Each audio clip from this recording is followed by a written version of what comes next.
Rio still doesn't get when he went away. Why Leeds fans are pissed off today. Dude, don't know any more lyrics. Hello everybody, welcome back to One Leeds. We're back here with a bit of energy, a bit of vigour, a bit more positivity today. Yesterday I was downbeat, the day before I was downbeat because Leeds United just dragged me down. But we're back discussing Leeds, we're back discussing rumours, we're back discussing Daniel Farke's choices ahead of the weekend's game with Coventry. Another Midlands team coming to Ellen Road. We've got a lot to discuss, so make sure before you like the video... What, Connor? Before you get into the video, make sure you like, comment, and I read all of them, as you guys know. And make sure you are obviously subscribed to the One Leeds Fan Channel. I've not done this because I don't do this, but we're on the way to 30k. And there's about 40% of you who aren't subscribed. What are you doing? Why? Just subscribe. You get notified all the time when I upload. Might as well, and it's free. Please do it now. First of all, I wanted to discuss Rio Ferdinand. Now, I've not discussed this on the airwaves today. I did an interview with the legend that is Rob Burrows, and I'm irked again. And I'm irked because Rio, still 20 years on, doesn't seem to understand why Leeds fans give him stick on the Yorkshire radio show with Rob Burrows, and I believe it was his wife. Let me know in the comment section below if that wasn't true or is true. But he's discussing how he doesn't understand how Leeds fans still give him jip everywhere he goes, and he's been doing stuff on the airwaves with Leeds fans in the background, and he still doesn't get it. I get what Rio's saying in terms of him not being a Yorkshire lad, but he must have understood the rivalry. He was at Leeds for, 18 months to 2 years? He will have understood the rivalry. The chants about Man United, people in the street every time Leeds were playing Man United in those Premier League days where Leeds were battling it out for Premier League titles as well.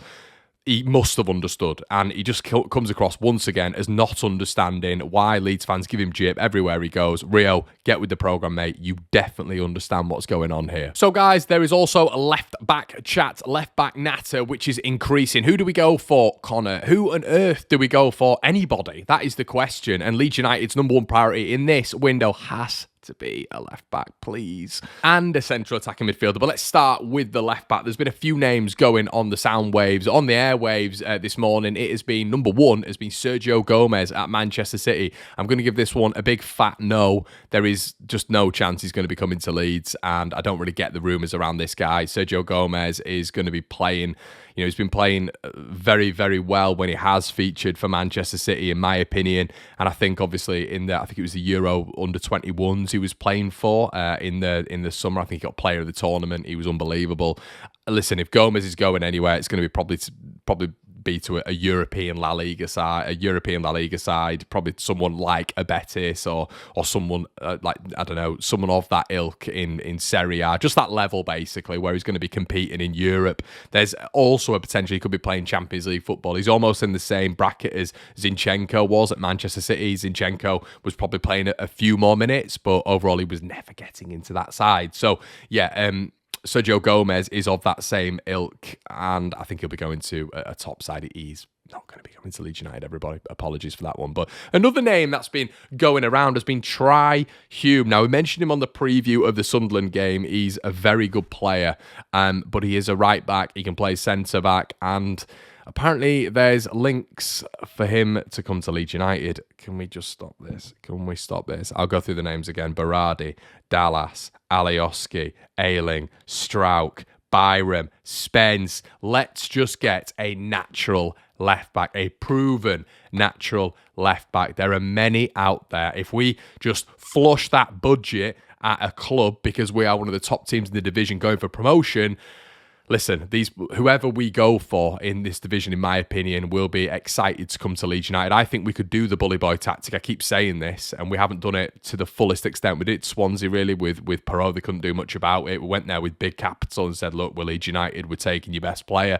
We need to do this a little bit more in this division. I think in January, it's a good moment to do that, and there are definitely players that we can go for in this division, 100%. And I just don't think Hume is the profile. I just want to get a fully fledged left back. Just give me a fully fledged left back, please. Right, and discussing this weekend's game with Coventry, it's going to be a tough one. Cov are 6th in the form table, and Leeds United, listen, at home are very, very decent. We're discussing it on the debrief. We've discussed it on our latest podcast, Behind the Paywall, on the Patreon. If you guys want to go over there, we had a 45-minute podcast. We will be doing a 2 audio-only shows per week, including Generation Leeds over there, so make sure you you check that out. We've got something really exciting as well, which I've just released to the Patrons when it comes to things going forward in terms of written stuff, which I think you guys might enjoy. There's a lot of you who are subscribed to The Athletic, a lot of you who read the YEP, and we're going to do something reasonably similar on behind the paywall on One League, so make sure you check that out. But yeah, we were discussing the Coventry game, we were discussing the analytics behind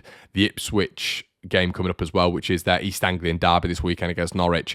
I just don't see Norwich doing us any favours whatsoever, and this will be the first time in about 400 years that Ipswich will probably beat Norwich, and I'm praying that they don't. But once again, it emphasises that Leeds this weekend have to win. We have to win this game this weekend. And listen, at home, I do believe that we're a bit of a different beast. Away, we seem to be struggling a lot. We've had 4 losses away from home. And listen, I know we've beaten the likes of Blackburn very, very recently away from home, but I do think Leeds just struggle to get hold of the game away from home. And there's definitely a correlation, definitely patterns, definitely trends, which state that away from home, Leeds are a little bit of a different side to what we are at home. That being the case, I am confident for this game against Coventry, and I think Leeds are going to win 2-0, but it's not going to be easy. And the whole premise of this particular chat is Leeds cannot afford to slip up, because if that goes to 13 points, and confirmation essentially this morning, everybody, that Union Berlin, shockingly, are not going to be signing Brendan Aronson. So it looks like Aronson's going to be coming back to Leeds at the end of his loan.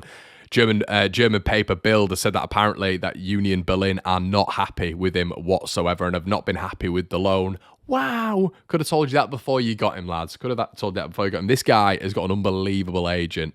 So I don't know what's going to happen with him next. I know him and others have muted coming back to Leeds and potentially getting back in the side because they've had tragic loan spells.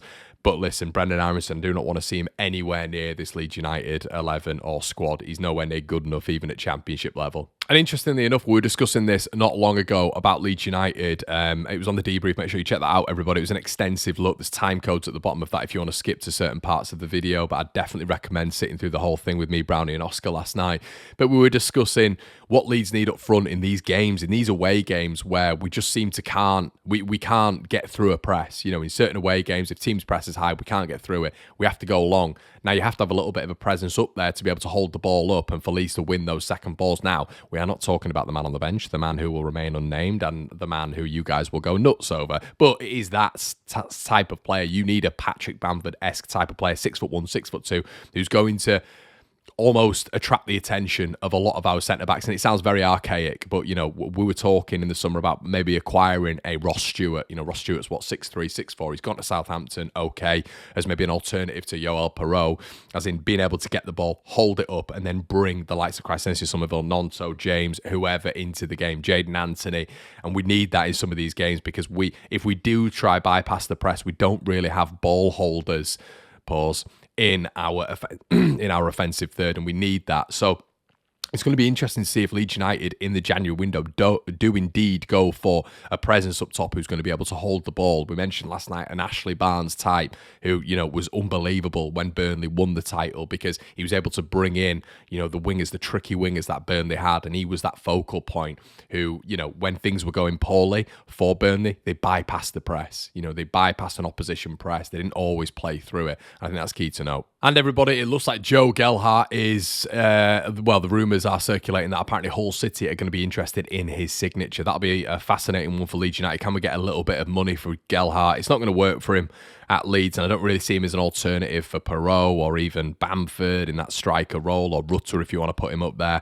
And that is the concern at the minute. I think it's that quality replacement, as I've just mentioned previously, for that striking option. I don't think we even have a striker at this moment in time. We mentioned the other night that it's 9.5s. It's players who want to sort of play in the 10 but want to play in the 9. It's not an out-and-out number 9, and I think that is hurting Leeds at this moment in time. But Joffrey definitely is another 9.5, isn't he, when we're looking at the striker role? He's not a 10, but he's definitely not a 9. And KAA Ghent man Archie Brown is apparently Leeds United's #1 target going into January for a left-back. Interesting, we don't know much about Archie Brown, but yeah, apparently he's having a very, very good season. He's a very decent left-back, very good going forward, a steady defender as well, and that's definitely one to keep an eye on. That's from the Daily Mail this morning, so trust it if you want. You know, it was sort of maybe not confirmed as such in Daniel Farke's post-match the other night, but it was kind of, you know, understood in my opinion, when you were listening to him. There's a few iterations that maybe a left back is a massive, massive priority in the January window. And listen, I think a left back and a cam would sort a lot of Leeds United fans and Leeds United's problems out